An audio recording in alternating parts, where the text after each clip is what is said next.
The trial of the accused killer of NFL star Sean Taylor, who was shot and killed during a burglary of his home 6 years ago. The key to the case, the defendant's videotaped confession, which was played for the jury.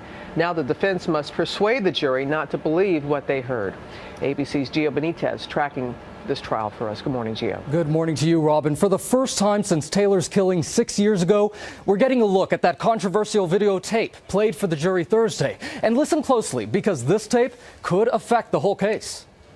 This morning, video of Eric Rivera's apparent confession after police say he shot Washington Redskins safety Sean Taylor in 2007 in the NFL star's own Miami home. On the right, you see Rivera, then 17, speaking with a detective. How many times did you shoot him? Do you know where you shot him? And how quickly did he go down? Police say Rivera shot 24-year-old Taylor in the upper thigh, which severed his femoral artery. Taylor died after bleeding to death. Investigators believe it all started as a botched burglary, that Rivera and 4 others wanted to steal cash and thought Taylor's home was empty. And what were you guys planning to go to Sean Taylor's house for? We were going to get the money and leave. You guys were planning on burglarizing the house? Is that what you were going to do? Yeah. Rivera's attorney says this confession was coerced. Prosecutors point to this diagram they say Rivera drew, showing where he was at the time of the shooting. Monday in court, Rivera's father taking the stand, saying he wasn't there when the video was taped, telling jurors he was searching for his son at local police stations.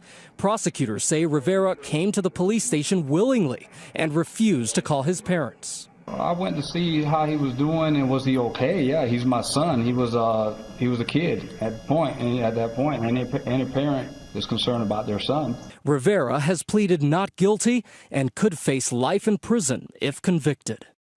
Closing arguments may begin as early as tomorrow, and the 12-person jury will likely begin deliberations later this week.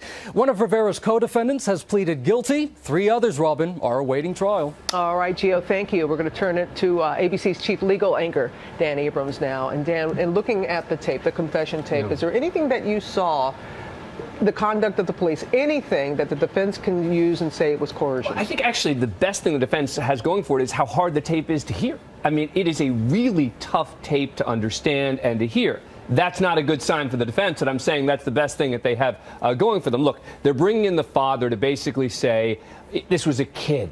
I couldn't find him. I was looking all over for him. Effectively, it sounds like the father's saying the police sort of take him off, pull him in, question him. The problem is that you still do have what he said on that tape. It is very hard after a judge has admitted a confession like this for the defense to be in the position of effectively catch-up, where they're saying, yes, I know you hear that on the tape, but it was all coerced. Did the police play some games with him? Sure, the way police do all the time. Did they have one of his co-defendants walk past him so he could see him there and get nervous? Absolutely. But I think that when it comes to saying that this tape is so untrustworthy, the defense hasn't presented anything. There's trouble there, but it's not just the tape. There were diagrams that he drew of the house and where people were. It's a very specific confession. Now, the defense would say some of the co-defendants had been to the house before, so they knew the house, but that doesn't prove anything. The problem is it's all of it taken together.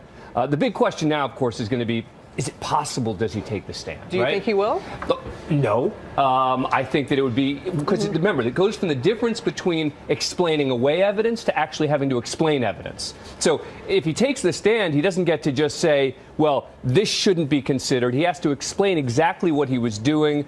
But boy, when you have a defense that's going as poorly as I think this one is, you never know. Extremely unlikely. Okay. Thanks so much, Dan. Appreciate it.